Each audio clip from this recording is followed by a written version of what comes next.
All right, guys, you know what time it is. It is Crimson Corner time, and this time, very special edition. We are talking about the Pac-12 Championship. Yes, against all odds, Utah managed to find their way into the Pac-12 Championship game. The cards played in their favor, and now they are heading back to Las Vegas to take on USC, the fourth-ranked USC Trojans. Utah is currently ranked number 12 right now. And that it got me thinking about the last time that Utah and USC met on neutral ground in Las Vegas. 2001, the Las Vegas Bowl. You go and you research this thing. There are some odd similarities leading into this game that if you compare it to 2001, it feels a little similar. Let's tick some of these things off, first of all. So we have Pete Carroll, first-year head coach at USC. Lincoln Riley, also first-year head coach at USC. You have Matt Leinart in line for the Heisman Trophy. Caleb Williams, also in line for the Heisman Trophy. And then you start looking at it from Utah's side. Well, I mean, Utah had Coach Ronnie Mack kind of heading into the end of his career. Kyle Whittingham also kind of in a similar phase. Don't know exactly when his last year will be. Could it be this year? I suppose. I don't know for sure on that one, but he's definitely kind of winding down. And like I said, now we're meeting on this neutral ground in Las Vegas. The last time this meetup happened, Utah was the one that came out on top. And to talk about the 2001 Las Vegas Bowl, I brought in some very, I think, familiar people to you guys. Safeties Antwoine Sanders and Arnold Parker. Guys, what's up? How you doing? Thank you for having me. Yeah, absolutely. So guys, talk about this game. When it was announced that you guys were going to be playing USC in the Las Vegas Bowl, at that time, that was not a matchup that Utah got to have very often. No, not at all. And it was a very unique matchup also because um I think that was the same year. That was 2000. Was that 2001 when Yeah. the Twin Towers had blew up? Mm-hmm. So I think we had a delay on one of the games. So we played Air Force at the end of the season because we already got invited to the bowl game, but we lost that game at the end of the season. So we actually just got in by chance, but it was a very exciting game because, USC, strong tradition, like you said, Pete Carroll, Carlson Palmer, all this big time star power. They were pretty much beginning their run at USC, their dynasty. And to know that we're going against them was a very exciting game. Yeah. I was super excited. It was my first year at the University of Utah. And I'm like, we're going to a bowl game. And then when I heard it was on ESPN, that's all I needed to know. ESPN, they had Carson Palmer, like you said, at quarterback. And then they had a guy named Troy Polamalu on the other side who played safety. And, he was the talk of the town. And so in my head, we got ASAP, Arnold Parker, coming to town to take care of business as soon as possible. It was like, we're going to find out who the best safety on the field is. So it was a unique opportunity and experience. I remember the bus ride down there, the practice we had out leading up to the game, and then just all the things that was going on around the hotel room. And then when we had the different functions that week, it was pretty unique. Talk about that, because, I mean, USC, even back then, as Pete Carroll was getting things cranked up for the Trojans, they were known as a high-powered offense. And all of a sudden, this game, you guys uglied this game up, and it turned into a defensive slugfest. Then score was 10-6. And again, you mentioned a guy like Troy Polamalu. Everybody was talking about him, but it was the Utah defense that really kind of stole the show. Yeah, we had a lot of talent on that defense. I mean, there were Yahanse Scott, we had Sheldon Decker. There was Jason Kafusi. Then we had A. Rubble. We had AP. We had Lewis Powell, Sione Puha. Like all of those guys. I mean, there were so many guys on that defense that it was one of those things where we knew throughout the season that we had a really good defense. So going into that game, we just knew we just had to play our ball game. And, you know, it was even more excitement being that, you know, we're playing a team from a different conference. And like AP said earlier, USC, they had all the tradition in the world. AP, I don't want to take up all your, you know, time. I'll let you talk, but if you want me to keep going, I'll keep going. No, most definitely. It was a very surprising game, like you said. They had a lot of offensive firepower because you hear all these names. You got Kareem Kelly, Kerry Colbert. You know, I forgot the name of the running back, but like you said, Carson Palmer. So we knew about USC put up a lot of points. But it's like Antwoine said earlier, we had ASAP and the rest of the Utah defense to where we know we're going back to Vegas, my hometown, to where we had to put on the show, and so we was ready to go. And bring a physical game. One thing you know about Utah football, we are a very physical football team. So therefore, we believe we can match up with anyone across the nation when it comes to putting our big D linemen and O linemen on the line with the big dogs, and then we have the physicality with our skilled players to where we can match up with anyone. So we were ready for that game. I think one of the other kind of fascinating connections, again, you look at what's happening now versus what happened then. Norm Chow was calling the plays on offense. For those that don't know, Norm Chow is a Utah legend himself, but he was the offensive coordinator at the time for USC. And this year we have Kyle McDonald, who started out at Utah, is now at USC.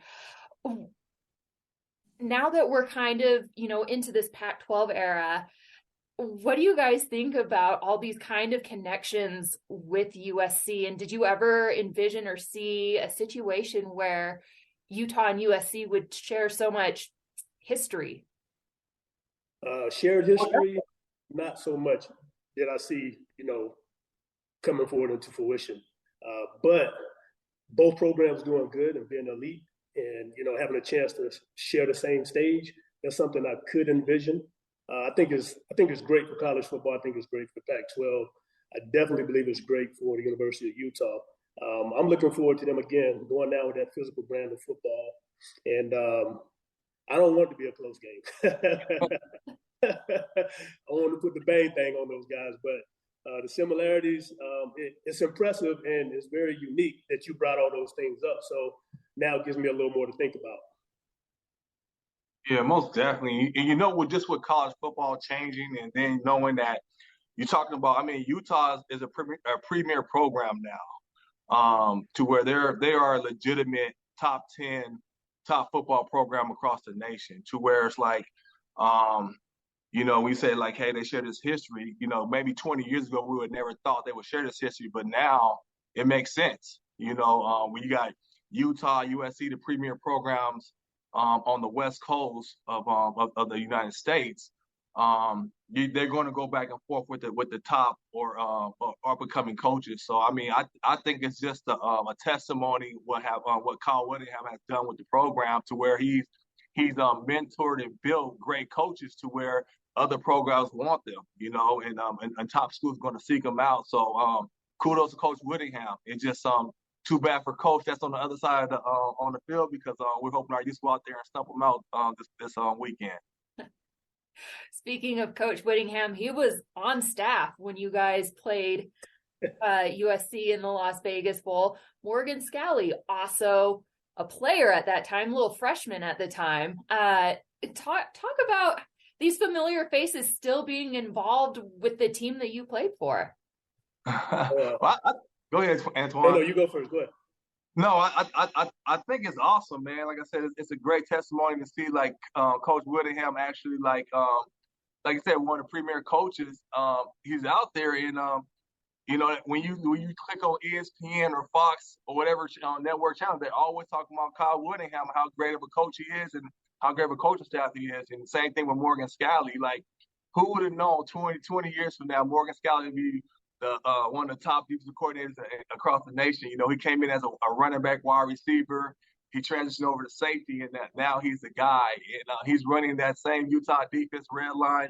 They run to the ball, big, fast, physical defense that we did 20 years ago. So it's super awesome and exciting. Yeah, Coach Whittingham, he was our defensive coordinator, and he'd always draw up a great game plan. So as far as going into games and being prepared, we were never not prepared. We always called it good games to let both of us and safeties get involved in a lot of the action on the field. And so for him to transition from being the defensive coordinator to the head coach and then hold on to this position as long as he has, and they've seen the success over the years, yeah, that's pretty awesome. And then you have Morgan Scalley, like AP was just saying, Scalley was, yeah, like you said, he was on the offensive side of the ball, then he was a returner. Then all of a sudden, he found himself in the safety room with us. And so that was pretty cool. I just remember sometimes I'd be like, so he could come in and give me a quick little breather. Then I run back out on the field. But then after I left, he took over the reins at the safety spot and held it down. And then he did great enough. I think he went down with Urban Meyer. I think he went 1 year down to Florida, I believe. Mm-hmm. And then came back to the University of Utah and been there ever since. And, been coordinating a great defense.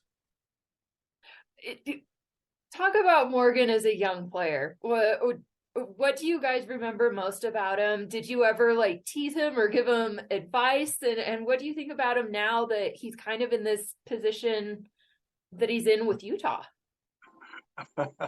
I just remember first meeting Morgan Scalley, and I can't remember the actor's name, but when I saw him, I just thought of Honey, I Shrunk the Kids. Morgan was this really nice, goofy guy with a lot of energy, right? He's always happy-go-lucky guy. He always said the right thing. He had this really, I would say back in these days, a really unique haircut, a little different. Where you are you a football player? But he was.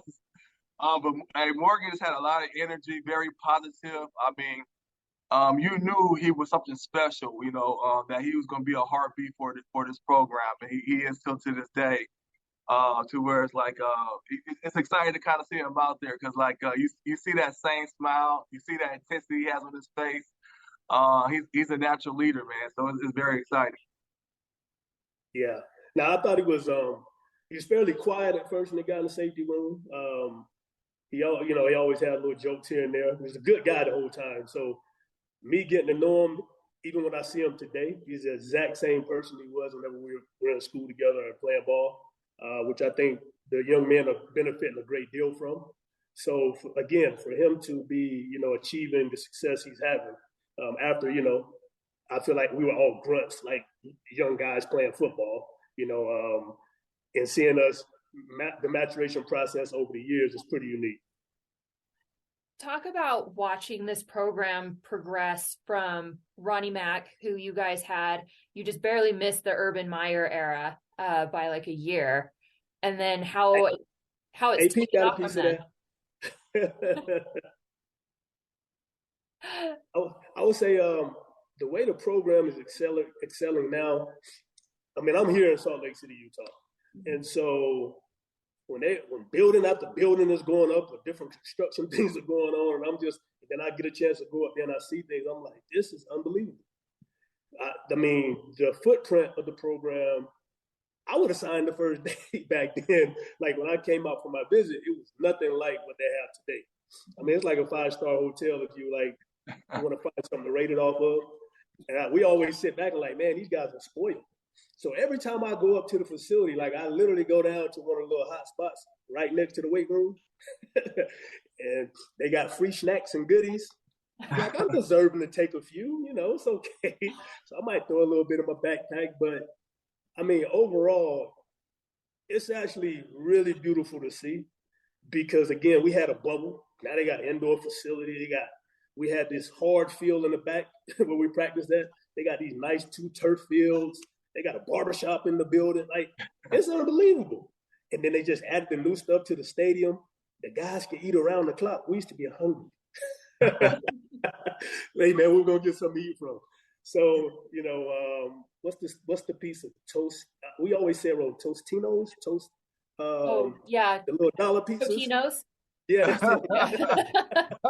We can always go get a bunch of those pieces. But now these guys they got chefs, gourmet chefs in the facility that's cooking for them around the clock. And so, they're taking care of the guys. And I think the blueprint that they have up there and what they're doing and what the plans that they have in the future, I think is amazing for the program. Yeah, no, it's really awesome. Like the University of Utah, the Utah Utes is an official brand. Like they are an American brand to where kids, not only in Utah but across the nation, dream about playing football at the University of Utah. I mean, 20 years ago, I remember when I got recruited by Utah, and I remember when Fred Whittingham came to Vegas and told me where he was from. I'm like, where is the state of Utah? I don't even know where it's at. It was right next door. So for kids to actually dream about the University of Utah now, and playing for them, and when I wear this hat or this sweatshirt, people know exactly what it is. I think it's an amazing thing. They definitely made some strides and changes throughout the years. Like I said, all you can do is give your flowers to Coach Whittingham because man, he made it a true national brand. So it's really awesome. Last year, the program reached its highest heights, getting their first Pac-12 championship, and then of course going to the Rose Bowl. Arnold, for you specifically, where you're a Las Vegas native, what was it like for you to see your old college team roll into town and put that beat down on the Ducks, and now to turn around a year later and see them potentially be able to do that again against a team like USC? Michelle, it's crazy because I don't eat duck meat, but duck meat was good that day last year. But it's really awesome. I was at both games at the Pac-12 championship, and to see Utah go in there and like not only just win the game, but like you said, put a beat down on the Ducks. That was amazing. You got to remember when we started, even before I even got there, Utah went from the WAC conference to the Mountain West to where you're Pac-12 champions, right? That's a historic league. You're a Power 5 champion. That's amazing, right? And then to go into the Rose Bowl and have an amazing game against Ohio State. I mean, like I said, all you can do is tip your hat off to Utah and this program and how far they came, because it was a dream just to be on that stage. Now, every single year they get an opportunity. Even at the beginning of the season, Utah was projected top four program for in the country, to where they wanted to see Utah compete in the college football series. So just to get that much respect throughout the country and be in the position that they're in today, is nothing more than amazing. Utah has another great, actually not even just set, but like a couple of great safeties. I mean, we're talking about Cole Bishop, RJ Hubert, Sione Vaki, Clayton Eastbell. Like they've all played, they've all done really well. What's it like for you two as former safeties in that safety pride room to see these young guys come up and have the kind of success that they're starting to have? I think it's go ahead. You want to go first? Oh yeah, sure, why not? It was so funny because Antwoine and I were just talking about this the other day. The first thing I'm going to say is you're welcome, because we're the pro side. It was rare to see two 6'2" plus safeties, 200-pound plus safeties that could actually go out there and run and make plays. And now to see that's Utah's pretty much that's what they do from this point forward. For the past 20 years, they always have big corners, big safeties. So it's amazing. They are excellent players, but at the end of the day, you guys are welcome. No, I think it's a great thing. I mean, one thing we talk about all the time, like if you play defensive back and you go to the University of Utah, sky's the limit. You will, more than likely, you're going to have an opportunity to go to the next level. For one reason, they recruit guys that can excel at that position: speed, agility, height, sideline to sideline. Got a nose for the football, playmakers, and so they have the blueprint, they have the formula, and they put the guys in great situations. So, if you're a safety and you have great range, they're going to highlight that you have great range. They're going to play a lot of man coverage, so they're going to give you a chance to showcase your skill set.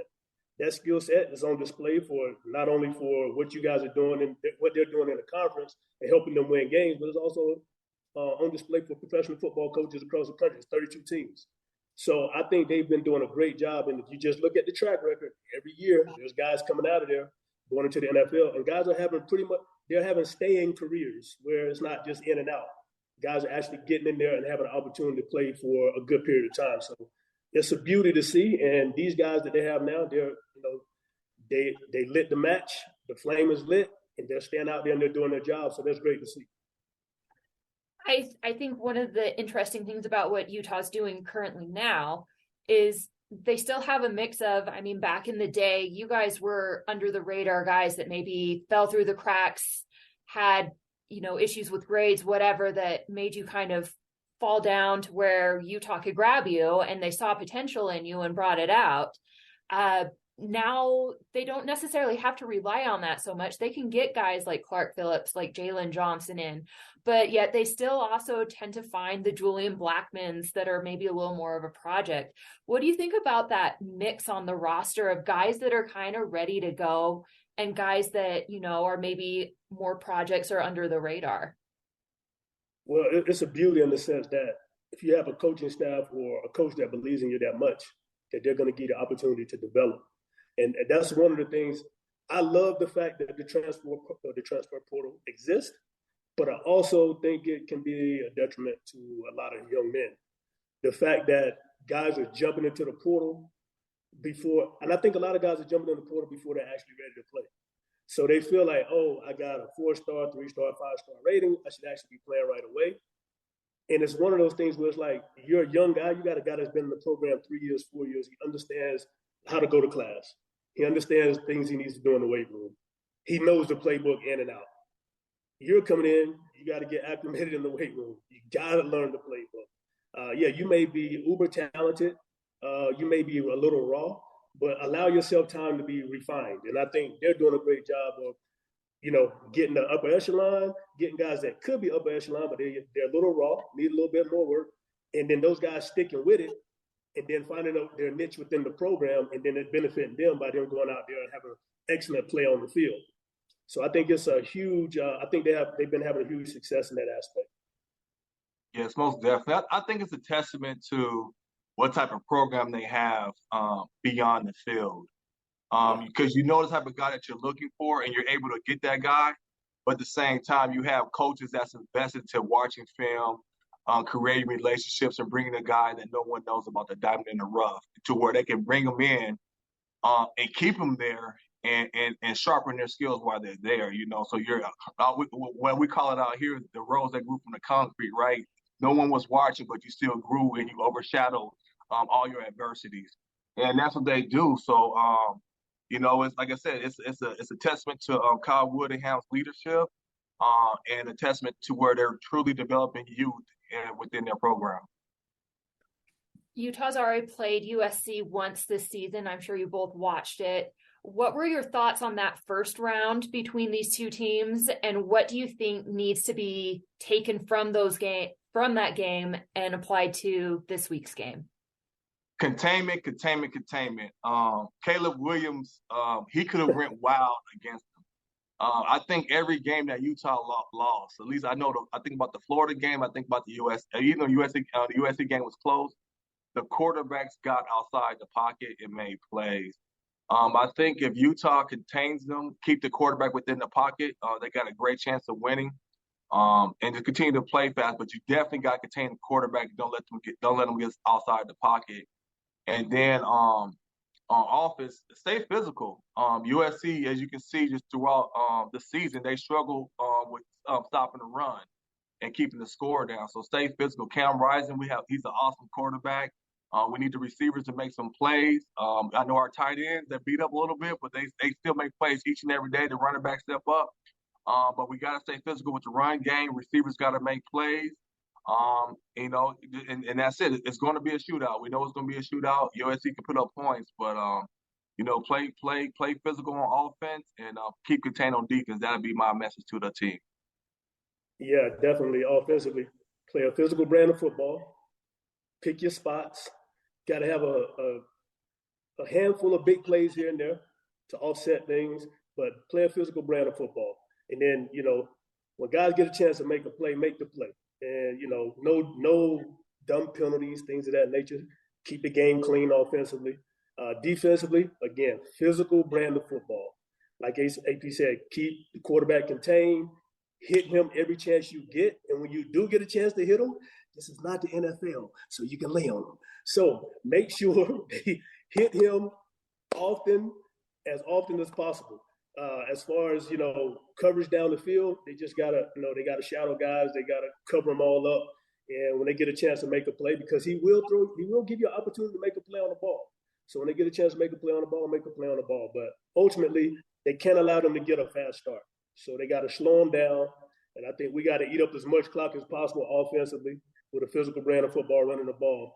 But again, we got to have a handful of explosive plays. And then hopefully our special teams can get involved and get a couple of big plays there too.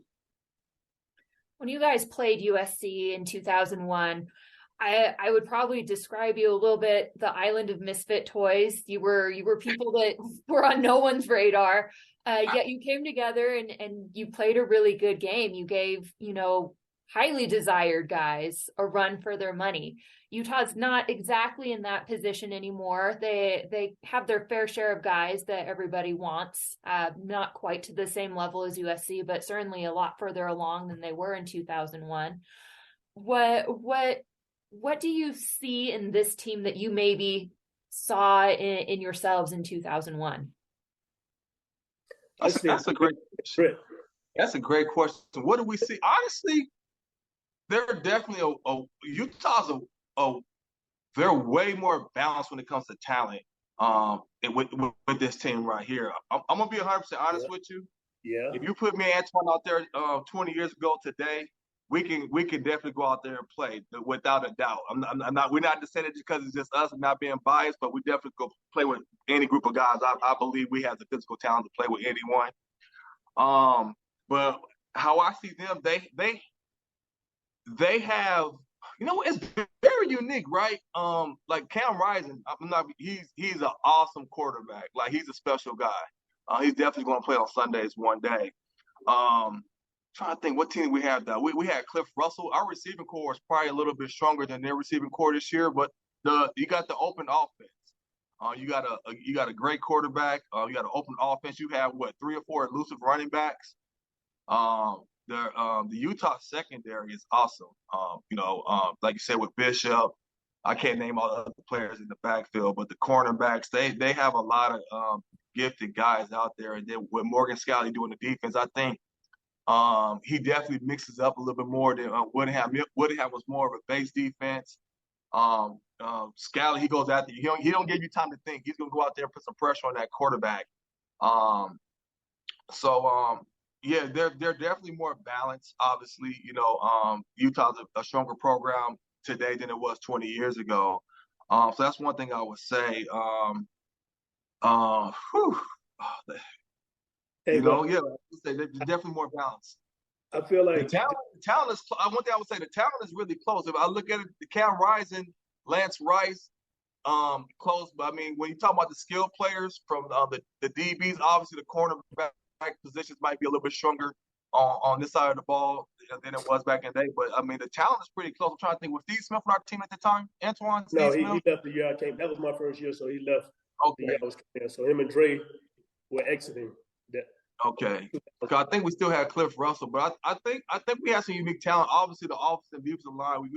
We had Sape, Make, Jason Kafusi. Yeah, just different times. Yeah, Tom and those guys.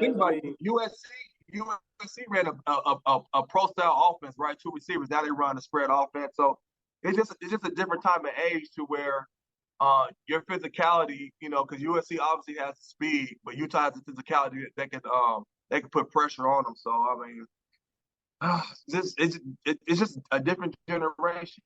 That's what I would say. Different generation. Yeah, I'll say the similarity. So, what I see that I think kind of carries over is overall they're gonna fight and they got grit, and defensively they're physical. So that physical brand of football that Coach Whittingham played when we were there, coached when we were there, Scalley learning underneath him, it has actually transferred over. Like AP said, he runs there's some things that are different that Scalley does as opposed to what Coach Whittingham did while we were there. But overall, I think they kept the main thing, which is, hey, we're going to play a physical brand of football. We're going to hit her in the mouth and see who come out on top. And we're going to smother them as much as possible on defense. So just make plays when you got a chance to make plays. Offensively, it's totally different. Like everything is spaced out. Even though with it being spaced out, we had a running game whenever we were there. And today they still got a running game. They got several good running backs on both sides of the field. But I'm speaking more about Utah right now. But again, it's going to be interesting to see how it all pans out. But that's kind of how I would see the similarities when it comes to both teams. Real quick, before I let you guys go, score prediction or game prediction for Friday. Oh man. Well, you want an honest one or a biased one? That's the question. What's that? I said, you want an honest prediction or a biased prediction? I don't have a score prediction, but I'm gonna predict these guys are gonna come out on top. They're going to come out on top. I'll say 34-38 Utah wins. See you guys in Pasadena. Okay. So, I mean, you asked the U boys are going to win. Yeah. All right, guys. Well, I appreciate the time and the insight that you've given, and hopefully we can have you back on here soon to talk about other things as they come up. Most definitely. Really appreciate you having us. Yes, thank you. Thank you, Michelle. Absolutely. That was Antwoine Sanders and Arnold Parker, part of ASAP back in the early 2000s, talking about the Las Vegas Bowl against USC.